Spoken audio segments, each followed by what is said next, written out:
नमस्कार. कथाकथी चॅनलवर आपलं मनापासून स्वागत. आजच्या आपल्या कथेचं नाव आहे वंदीचं वशाट. लेखक संतोष देशपांडे. मन्या, तू काय पण कर, पण नदीच्या पलीकडे मटणाचे दुकान टाकू नकोस. आजपर्यंत कोणी बी तिकडे दुकान टाकायचं धाडस केलं नाही.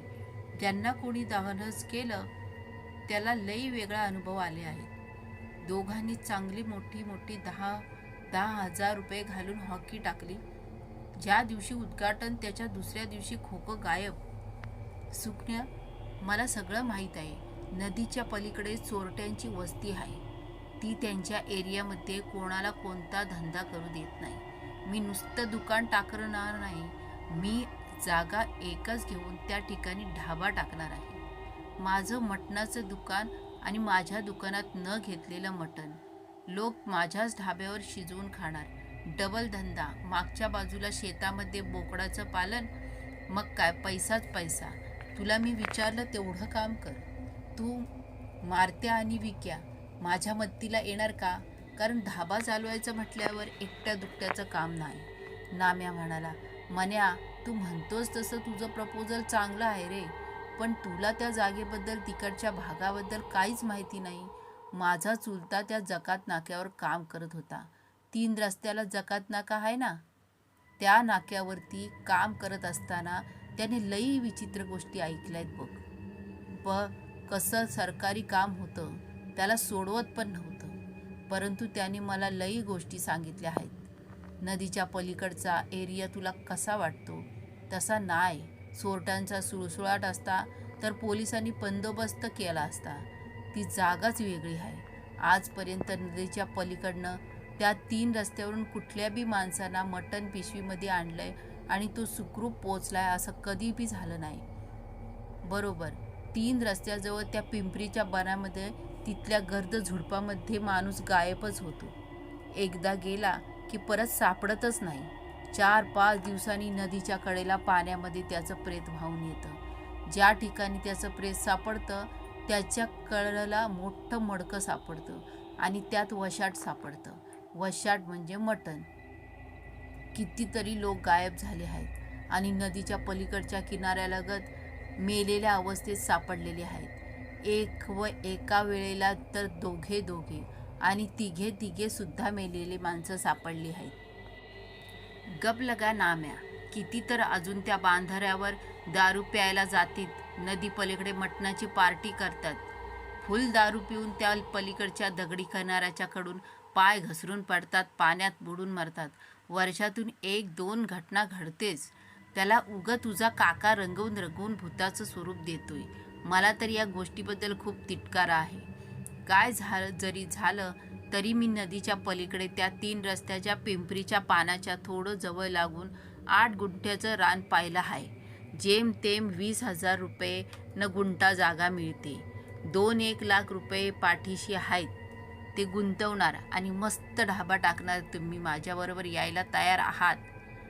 मारत्या आणि विक्या दोघं आली की आपण त्या ठिकाणी जाऊन येऊ.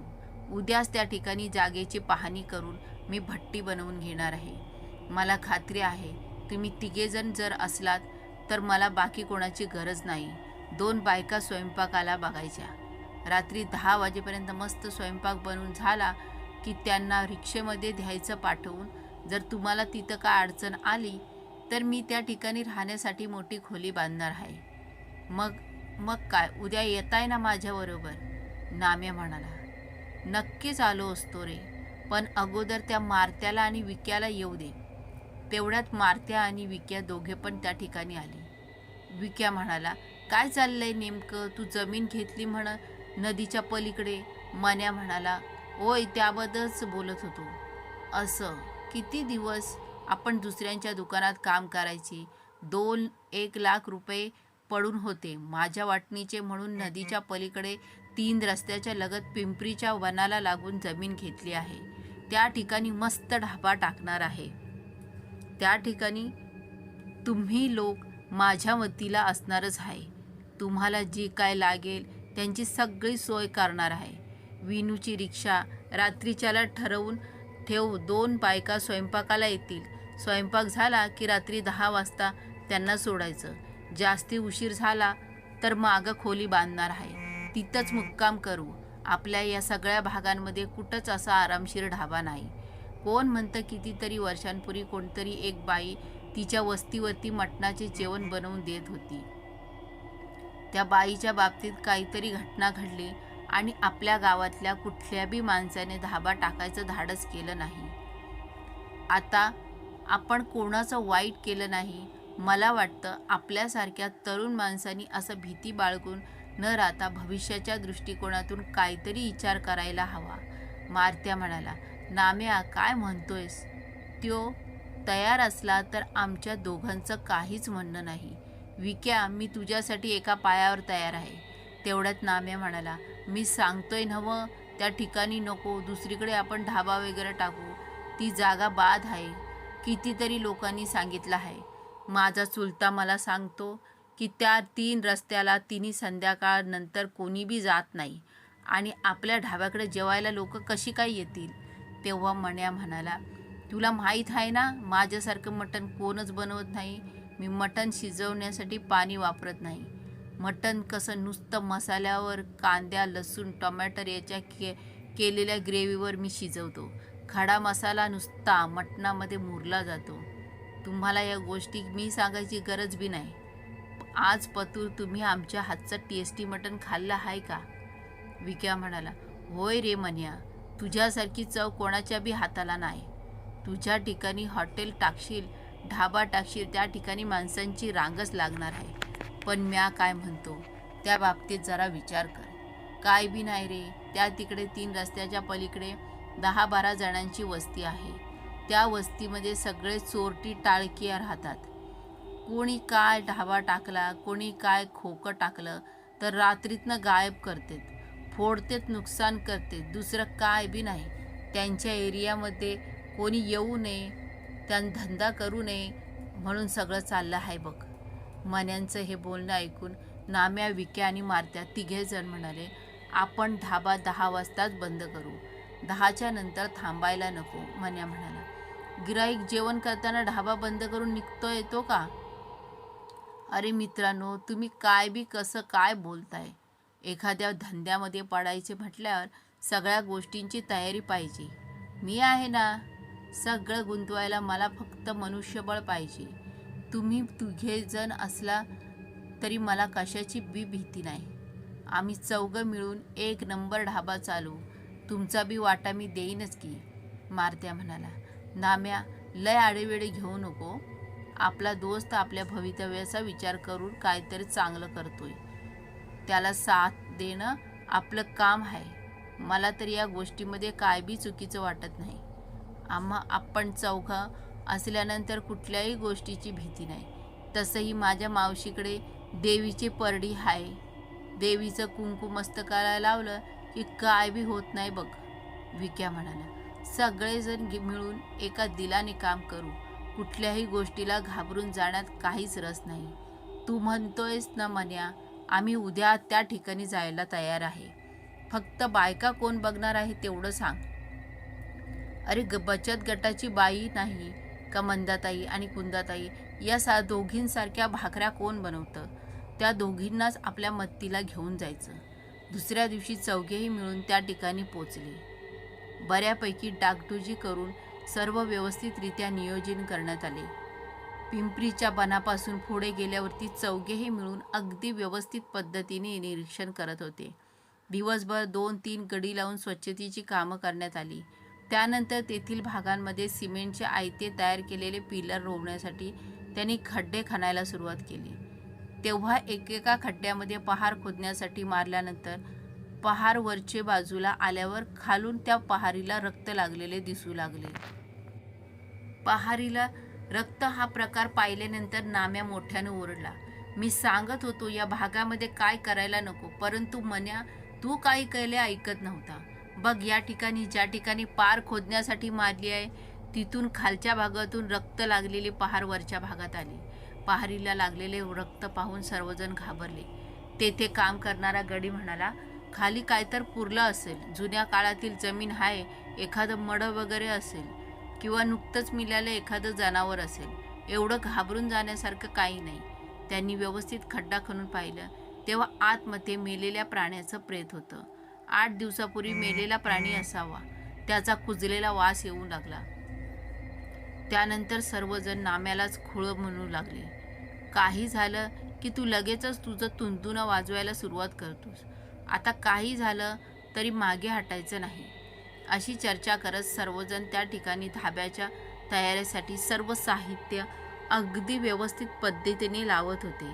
कसंबसं करून तेथील भाग ढाबा तयार करण्याच्या दृष्टीतून तयार करण्यात आला. आता राहिलेलं काम उद्या करायचं असं ठरवून नाम्या, मन्या, मारल्या आणि विक्या हे सर्वजण रिक्षा घेऊन परत येऊ लागले. बराच वेळ झाल्यामुळे त्यांनी संध्याकाळ झाली होती. बरोबर पिंपरीच्या बनाच्या जवळच त्यांना 4 दारुडे व्यक्ती आतमधल्या बाजूला भांडत आहेत असे दिसू लागले. या इकडे तर कोणीच येण्याचं धाडस करीत नाहीत, मग इथं 4 व्यक्ती कशा काय आल्या? नाम्याने असे उद्गार उच्चारले की लगेचच मने म्हणला, अरे नाम्या, नीट बघ नीट. या ठिकाणी लोकांना दारू पिण्यासाठी आणि जेवण करण्यासाठी योग्य साधन नाही. कुठेही झाडाखाली बसून लोक दारू पित आहेत. तेव्हा विक्या म्हणाला, भांडण जोरात चालू आहे, चला भांडण सोडूयात आणि जायला सांगूया. त्या ठिकाणी नाम्या, विक्या, मन्या आणि मारत्या रिक्षासह पोचले. सायकलीवरून पाठीमागच्या भागातून ते कामासाठी आलेले 2 गडी हळूहळू येत होते. झाडाच्या खालच्या बाजूला ज्या ठिकाणी ते दारू पित होते त्यांच्या पलीकडे एक बाई स्वयंपाक करताना दिसली.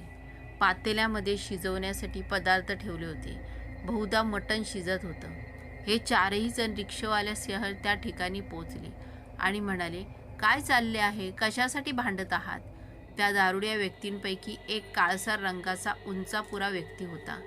हातात दारूची बाटली घेत म्हणाला, काय झकास मटण बनवलं होतं. मी याला सांगत होतो 1 किलोच्या वर मटण घे. या मूर्खाने 1 किलो मटणाला सुद्धा पाव किलो कमी मटण घेतलं आणि दारू पित असतानाच या मटणाचे केलेले सुक्के सगळे संपून टाकले.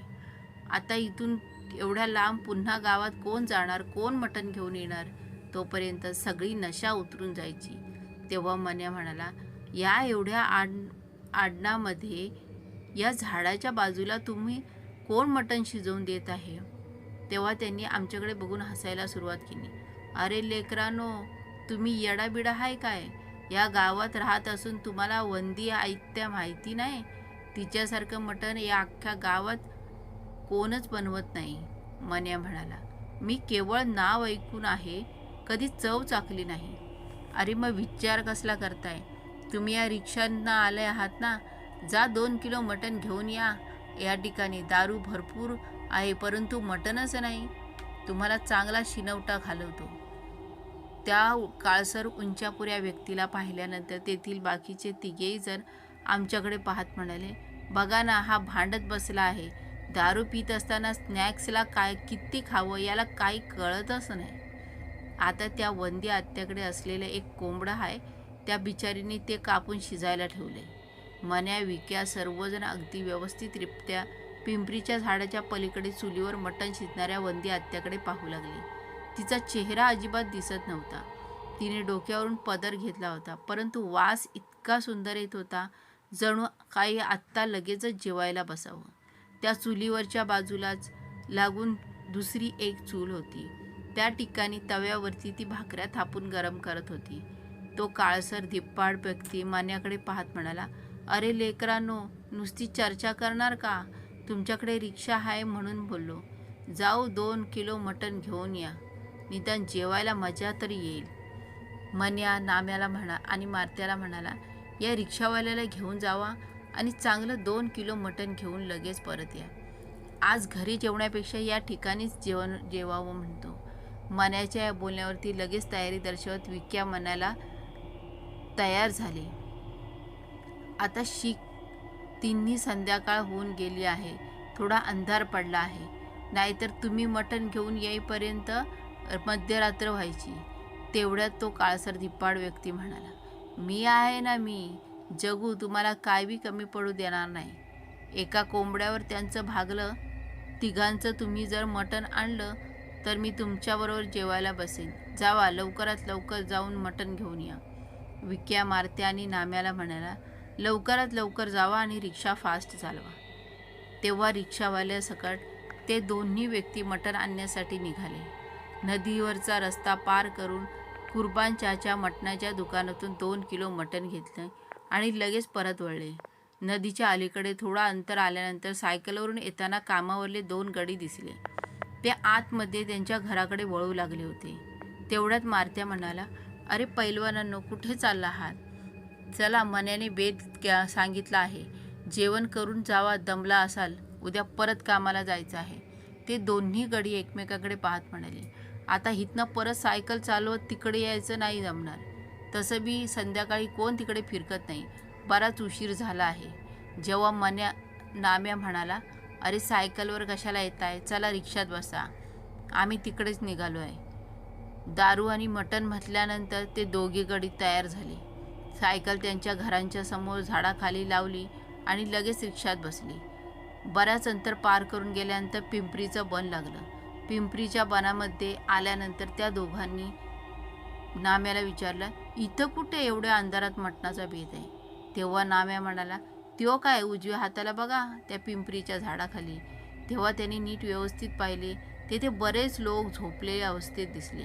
त्या ठिकाणी मन्या आणि विक्या दोघेही जण त्या जग्गू म्हणायचे त्या माणसाबरोबर खाली पोत्यावर बसून दारू पित होते. रिक्षा आलेली पाहिल्यानंतर रिक्षाच्या उजेडामध्ये बरंच काही दिसत होतं.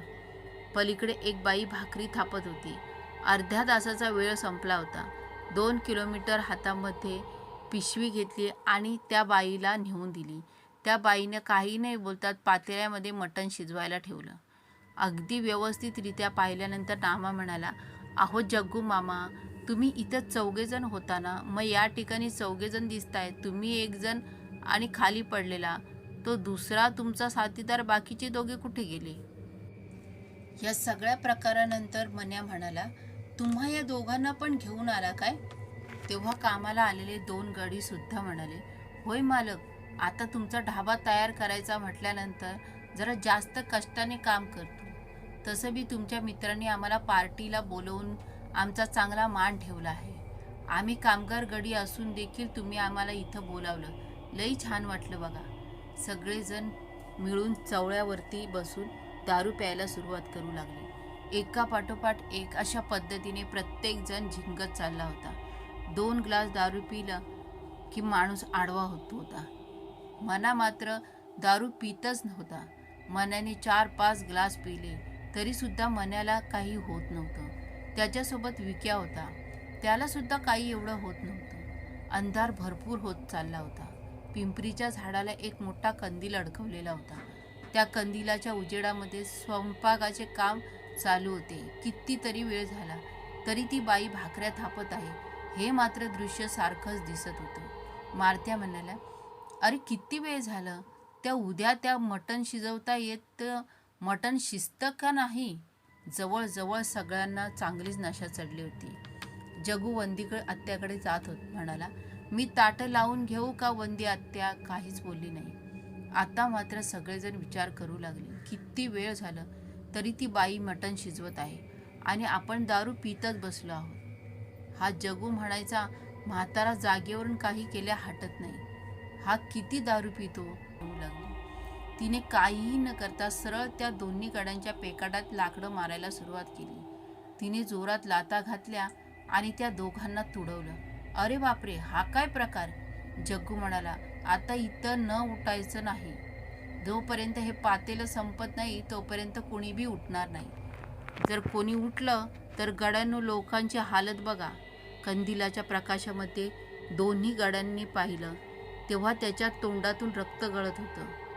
ते जीवाच्या आकांताने ओरडू सुद्धा शकत नव्हते.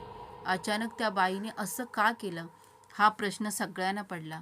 तेव्हा त्या बाईने कंदिलाचा प्रकाश जग्गूवर धरला आणि म्हणाली, "हे बघ, इथून 1 जण जरी उठला तर तुझं काय खरं नाही." जग्गू म्हणाला, "या अगोदर आणलेल्या दोघांना तुझ्या कामासाठी उपयोगात आणलं हाय नवं. आता ही दोघं वाढली तर 4 जण झाली.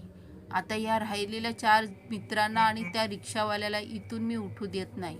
अचानक त्या जग्गूचा असा पवित्रा पाहिल्यानंतर आम्ही थोडं जागेवरून उठायचा प्रयत्न करू लागलो. मन्या म्हणाला, "नाम्या, तुला काय कळतं का? गप गुमाने जेवण कर बरं." मन्याच्या तिथली परिस्थिती लक्षात आली होती. नाम्या घाबरलेला होता. त्याला त्याच्या काकाने सांगितलेली गोष्ट आठवली. मारत्या त्या जग्गूकडे नीट पाहू लागला. जेव्हा मारत्याचं लक्ष जग्गूच्या पायाकडे गेलं तेव्हा मारत्या याची बोबडीच वळली. जग्गूला पायच नव्हते. अरे बापरे, पाय नसताना सुद्धा हा कसा चालतो? अंधारात आपल्याला काही दिसलंच नाही. आता मारत्याची चांगलीच नशा उतरली होती. तो हळू जेवण करत होता. असं नाटक करून विक्याला म्हणाला, रिक्षावाला शुद्धीत आहे का बघ. तो समोरचा व्यक्ती मनुष्य नाही, भूत आहे भूत. विक्याने सुद्धा जग्गू मामाच्या पायाकडे पाहिलं. तेव्हा तो सुद्धा घाबरला. एक एक जण जेवणाचं नाटक करत एकमेकांना खुणेने सांगू लागले, समोर बसलेला जग्गू हा जिवंत व्यक्ती नसून भूत आहे. आता मात्र कोणाला काहीच कळेना. जगात नाक्याच्या जवळून आलेली ती जागा रात्री अशा पद्धतीच्या स्वरूपात बदलते हे कुणालाच माहीत नव्हतं. नाम्याने बऱ्यापैकी सांगायचा प्रयत्न केला होता, परंतु सगळ्या मित्रांनी मिळून त्यालाच वेड्यात काढलं होतं. नाम्या खूपच घाबरला होता. पलीकडे 2 माणसं जी पडली होती ती कुठे गेली याचा विचार प्रत्येकजण करत होता. बराच वेळ गेल्यानंतर सगळेजण हळूहळू एक एक घास खात होते. जग्गू पुन्हा सगळ्याकडे आपल्या जवळची पळी फिरवून म्हणाला, अरे पोटभर जेवा, अजून 2 माणसं खायची आहेत आपल्याला. हे वाक्य ऐकल्यानंतर मात्र मन्या, विक्या, मारत्या, तो रिक्षावाला सगळेजण ताटातल्या मटणाकडे पाहू लागले. जेव्हा त्यांनी पाहिलं तेव्हा बोटांची तुकडे दिसत होते. बापरे, म्हणजे या ठिकाणी या वंदी आत्याने या जग्गूबरोबर आपल्या दोन्ही लोकांना तुकडे तुकडे करून शिजवून घातलं होतं. अगं बाई, आता काय करायचं? एवढी मोठी माणसं आपल्या डोळ्यात देखत कापली गेली, आपल्याला कसं काही कळलं नाही, असं म्हणून मन्या बोलू लागला. तेवढ्यात तो समोर बसलेला जग्गू मन्याकडे पाहत म्हणाला, तू या ठिकाणी ढाबा टाकणार आहे नव? मटण कसं असतं, कसं बनवायचं, कसं कापायचं, त्यासाठी मसाला काय लागतो, या गोष्टी तुला माहीत व्हायला नको का? म्हणून ह्यो सारा बेत आखलाय वंदी आत्यानं. समोर वंदी आत्याकडे हात दाखवत जग्गू म्हणाला. वंदी आत्या तिकडून भाकरीचं टोपलं घेऊन चालत चालत त्या ठिकाणी आली आणि म्हणाले, लेकरांनो, गेल्या 100 वर्षापासून मी या ठिकाणी मटण बनवते. कितीतरी लोक जेवू घातले आहेत. उपाशी पोटी कोणीच गेलं नाही आणि नदीच्या या पलीकडच्या भागामध्ये कोणी बी माझं मटण खाल्ल्याशिवाय परत जात नाही. तुम्हाला जेवढं पाहिजे तेवढं खावा, मी काय बी कमी पडू देत नाही. परंतु जर कोण मला बास म्हटलं मग काय खरं नाही बघा. आता मात्र मनाला कळून चुकलं, आपण सैत्यानी फेऱ्यामध्ये अडकलो आहोत. मन्या आपल्या बाजूच्या सगळ्या मित्रांना म्हणाला, एक एक घास हळूहळू खात राहा, परंतु बास कोणी बी म्हणू नका, नाहीतर ही वंदी तुमचाच कार्यक्रम करील आणि आपल्याला खाऊ घालील. आता मात्र समोर बसलेल्या त्या जग्गूच्या नजरेत आपण जेवण करत आहोत हे दाखवून हळूहळू वेळ काढायचं काम चालू होतं. जग्गू एक एक पळी समोर धरून प्रत्येकाला म्हणत होता, घ्या घ्या, पोटभर घ्या, अजून पाय मांडी राहिले आहेत, तुम्ही आता फक्त वरला भाग संपवला आहे. ही गोष्ट ऐकल्यानंतर रिक्षावाल्याला या गोष्टीची किळस येऊ लागली. त्याने बाजूला सरकून उलटी केली. त्याने उलटी केली याचा आवाज आला. आपलं जेवून तो माणूस उलटी करतोय म्हटल्यावर वंदी आत्या तिथून पुन्हा एकदा भलं मोठं जळकं लाकूड घेऊन चालत त्या रिक्षावाल्याच्या दिशेने येऊ लागली. रिक्षावाल्याला माहीत होतं आता ही बया आपल्याला मारणार. त्याने तिथून लगेच धूम ठोकली. परीक्षेच्या आतमध्ये बसून रिक्षा सुरू केली आणि रिक्षा वळवून तो त्या ठिकाणी दूरवर निघाला. वंदी मोठ्याने ओरडलं, अरे माझं वशाट न खाता निघाला आहे, त्याला असं सोडू नको. जग्गू जागेवर न उठला. तो थोड त्या रिक्षावाल्याच्या जवळच जाऊन पोचला. त्याने रिक्षाचा कसा बसा आपल्या हाताने घट्ट पकडला. रिक्षावाला वेगामध्ये रिक्षा मारण्यासाठी रेस करत होता, परंतु काही केल्या रिक्षा पुढे जायला तयार नव्हती. त्यातच वंदी हातामध्ये जळकं लाकूड घेऊन रिक्षाच्या दिशेने भिरकावू लागली. त्या दोघांचा हा सगळा खेळ चाललेला पाहून मन्या म्हणाला, दोस्तांनो, इथून सटकण्याची एवढीच वेळ आहे, नाहीतर मग आपल्याला या वंदीचे वशाट खाल्ल्याशिवाय इथनं जिवंत सोडणार नाही. आणि मला वाटतं आतापर्यंत जेवढं काही खाल्लंय ते भरपूर खाल्लंय. आपल्याबरोबर असलेले 2 कामगार फुकट मेले. चला मित्रांनो, एक एक जण कसाबसा स्वतःला सावरत त्या ठिकाणाहून उठला आणि जोराने पळू लागला. जग्गू, वंदी दोघेही मिळून रिक्षावाल्याला थांबण्यामध्ये मग्न होते. तेवढ्यात मन्या, मारत्या, नाम्या आणि विक्या जोरात वेगाने धावत पिंपरीच्या बनापर्यंत आले. आतमधला तो भयानक भाग सोडून ते बरेच अंतर पार करून पुढे आले होते. वंदी मागणं ओरडत होती, जग्या, ते चौघेजण पण सुद्धा निकटले बघ. जग्याने रिक्षा सोडली आणि तो थेट आमच्या पाठीमागे धावत निघाला. त्याच्या पाठोपाठ वंदी सुद्धा धावत येऊ लागली. आता मात्र आमच्या तोंडचं पाणी पळालं. रिक्षावाल्याने वेगामध्ये रिक्षा चालवायला सुरू केली. आम्ही भरपूर अंतर पार करून पुढे आलो होतो. आमच्या पाठीमागे रिक्षा वेगामध्ये येत होती. त्या रिक्षाच्या पाठीमागे वंदी आणि तो जग्या म्हणायचा तो साथीदार हे हवेमध्ये येत होते. आता काय करावं कळना. नाम्या म्हणाला, या रिक्षावाल्याच्या रिक्षेत आपण सगळेजण उड्या टाकून बसू. मला खात्री आहे ते आता रिक्षावाल्याला गाठू शकत नाही. जर आपण असंच नुसतं पळत राहिलो तर ते आपला पाठलाग करतील आणि आपल्याला पकडतील. कसे बसे रिक्षेच्या जवळ आतमध्ये बसण्याच्या प्रयत्नात सगळेजण एकमेकाला धरून पटापट रिक्षेत बसले. रिक्षावाला भयंकर घाबरलेला होता. त्याने वेगात रिक्षा चालवायला सुरुवात केली. मागच्या दिशेने होता होईल तेवढ्या वेगाने धावत येणारे ते दोघंजणे पाहिले. वंदी मोठमोठ्याने ओरडत होती, अरे मुर्द्यानो, या वंदीचं वशाट तसंच सोडून निघाला आहे तुम्ही. नदीच्या जवळ कसं पोचताय तेच बघते मी. वंदी अजून वेगामध्ये धावत होती. तिचा तो चेहरा, तिचे पांढरे शुभ्र डोळे पाहून सगळेजण घाबरून गेले होते. रिक्षावाल्याला आम्ही म्हणालो, काय बी कर बाबा, पण या त्या नदीच्या पुलापर्यंत, तिथून पुढे आम्ही पाण्यात उड्या टाकून पळू. परंतु रिक्षावाला काही केल्या थांबवू नको, वेग वाढव. कसं बसं अंतर पार करून नदीपर्यंत आम्ही पोचलो. नदीच्या पुलावरून आम्ही नदीच्या पलीकडे जाण्यासाठी निघालो. नदीच्या पुलावर आल्यानंतर नंदी त्या ठिकाणीच थांबली. इतक्या मोठ्याने ओरडले आणि जग्गाकडे पाहत म्हणाले, मुर्द्या, तुझ्यामुळे झालंय सगळं. एकेकाला धरून ठेवायचं होतं. आज पहिल्यांदा कोणीतरी आपलं वशाट भोजनात जेवण सुटलंय. कसे बसे करून आम्ही सगळेजण नदीच्या अलीकडे आल्यानंतर होता होईल तेवढ्या वेगाने मंदिराच्या दिशेने निघालो. मंदिराच्या कट्ट्यावरती नाम्याचा चुलता बसला होता. नाम्याचा चुलता रात्रपाळीसाठी जकात नाक्यावर जाण्यासाठी तयार झाला होता. तेवढ्याच सगळ्यांना पळत येताना पाहून नाम्याचा चुलता म्हणाला, काय झालं लेकरांनो, एवढं का घाबरला आहे? तेव्हा घडलेली हकीकत प्रत्येकाने नाम्याला सांगायला सुरुवात केली. तेव्हा नाम्याचा चुलता म्हणाला, अरे येड्या, मी नाम्याला कितीतरी वेळा सांगितलं, नदीच्या पलीकडे त्या पिंपरीच्या बनामध्ये अजिबात जाऊ नका. परंतु तुम्ही नको ती विषयाची परीक्षा घेतली. रिक्षावाला इतका घाबरला होता, त्याची छाती धडधड उडत होती. त्याचे अंग लटपट कापत होते. तो नाम्याला म्हणाला, अरे नालायका, तुला सगळं माहीत असून सुद्धा कशाला झक मारायला तिकडे घेऊन गेला सगळ्यांना? त्यावरती नाम्या म्हणाला, मी म्हणायला सांगितलं होतं, परंतु याला कोणीतरी कमी पैशात जमीन दिली आणि याने मी सांगितलेलं सगळं खोटं आहे म्हणत मलाच येड्यात काढलं. मन्या, तू ऐकलं नाही म्हणून आपण त्या संकटात सापडलो. आपल्यामुळे त्या 2 बिचाऱ्या कामगारांचा फुकट जीव गेला. नाम्याचा चुलता म्हणाला, पोरांनो, तुम्हाला त्या बाईची घटना नाही माहीत. ही वंदी म्हणायची आत्या हाय त्या जग्याची. वंदी खूप चांगला स्वयंपाक बनवणारी बाई म्हणून प्रसिद्ध होती.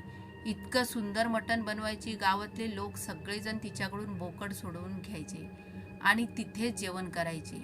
तेव्हा एकदा काय झालं, गावातल्या पुढारी मंडळींना वंदीला एक मोठं बोकड दिलं आणि जवळजवळ 40 लोकांना जेवायला बोलवलं. वंदीच्या भाच्याला म्हणजे जगाला मटण काढून घ्यायची लय सवय होती. त्यानं बोकडातलं मटण बाजूला काढून घेतलं. नेमकं जेवण करताना आलेल्या मोठ्या पुढाऱ्यांना माणसांना जेवण कमी पडलं. दारू पिलेल्या नशेत सुखा पाटलाच्या पोरानं बंदूक काढली आणि मटण चोरलं म्हणून जगाच्या छाताड्यात गोळी झाडली. जगात मेला तर मेला. वंदी भयंकर चिडली.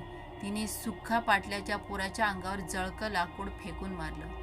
आपल्या पोरावर या बाईनं हल्ला केला म्हणून त्यानं त्याच्याबरोबर आलेल्या माणसांनी वंदीवरती अत्याचार करायला सुरुवात केली. वंदीची साडी फेडून तिच्यावर अत्याचार केला. लांब लांबच्या गावाने लोक ठिकाणी मटण खायला येत होते. वंदीच्या हातातले एक प्रकारची विशिष्ट चव होती, परंतु आपल्या भाच्याच्या चुकीमुळे तिला एका भयानक अत्याचाराला सामोरं जावं लागलं. त्या सगळ्यांनी मिळून तिचा उपभोग घेतला आणि तिला नरडं दाबून मारून टाकलं. तिचं प्रेत पलीकडल्या असलेल्या रानात गाडलं. तिला त्या ठिकाणी गाडल्यानंतर बरोबर अमावस्येच्या दिवशी जग्या आणि वंदी त्या भागामध्ये फिरताना दिसू लागली. ज्या ज्या लोकांनी वंदी आणि जगाला मारण्यासाठी मदत केली होती त्या प्रत्येक व्यक्तीला एक एक करून नदीच्या पलीकडे गेल्यानंतर त्या दोघांनी मारायला सुरुवात केली. नुसतं मारून वंदी सोडत नव्हती, त्याच्याबरोबर जो कोणी घावलं त्या माणसाला सुद्धा मारत होती, त्यांचं मटण खाऊ घालत होती. तुम्हाला ही गोष्ट कुणी सांगितली नाही, कारण ज्या ज्या लोकांनी त्यांच्या मृत्यूमध्ये हातभार लावला होता त्यातली एक व्यक्ती जिवंत राहिली नाही. मग तुम्हाला सांगणार तरी कोण? आणि गावामध्ये प्रत्यक्षदर्शी असा कोणताच व्यक्ती जिवंत राहिला नव्हता. फक्त प्रेत नदीच्या पलीकडे काठाला सापडत होती. मी स्वतः कितीतरी व्यक्तींना त्या ठिकाणी गेल्यानंतर गायब झालेलं पाहिलं आहे. आत्तापर्यंत त्या भागातून कुठलाच व्यक्ती जिवंत परत आला नाही. तुम्ही 5ही जण कसं काय जिवंत परत आला या गोष्टीचं मला आश्चर्य वाटतं. तेव्हा रिक्षावाला सगळ्यांकडे पाहत म्हणाला, माझ्या मनामध्ये तेथून पळून जाण्याची भावना कशामुळे आली माहीत आहे? त्याने आपली चावी हातात धरली आणि किचन दाखवलं. त्या किचनवरती लिहिलं होतं, भिवू नकोस, मी तुझ्या पाठीशी आहे. तेव्हा नाम्याचा चुलता म्हणाला, लेकरांनो, तुमच्याबरोबर प्रत्यक्ष स्वामी महाराजांची कृपा होती म्हणून तुम्ही यातनं वाचला, नाहीतर तुम्हाला बी वंदीचं वशाट मरेपर्यंत खावं लागलं. मित्रांनो, आजच्या पुरतं एवढंच. पुन्हा भेटूया नव्या कथेसोबत.